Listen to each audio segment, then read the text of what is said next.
हिंदुओं में caste system बड़ा खराब है, अपर कास्ट लोअर कास्ट। हमने अपने पुरखों को देखा भी कि उनका अलग हिसाब किताब होता था, हालांकि हमारी पीढ़ी में मुझे लगता है कम से कम मुझ में तो नहीं है। अब एक सवाल और आता है कि जात पात खत्म करने का तब होगा जब हम उनसे मिलना जुलना बैठना शुरू करेंगे, शादी ब्याह शुरू करेंगे। हम जात पात और अगर हम ये तय करेंगे जैसे आपकी शादी है मेरी शादी है, क्या ऐसा हो सकता है कि हिंदू एक करने के लिए हम और आप कभी अंतर जातीय शादी कर ले? हम पहली बात तो जात पात खत्म करने के पक्ष में नहीं। क्यों?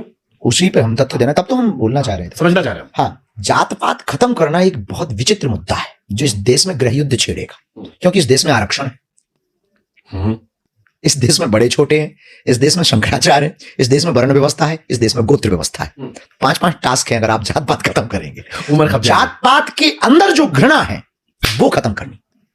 रामानंदाचार्य ने किया है ऑलरेडी। ये कैसे करोगे? रामानंदाचार्य जी ने कबीर को भी ये चेला बनाया, सेन को भी चेला बनाया, रैदास को भी चेला बनाया।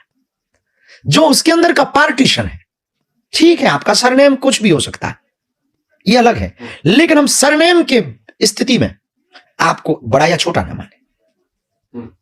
सुंदर। ये बहुत बारीक पॉइंट है जो इस देश का हिंदू समझ नहीं पा रहा।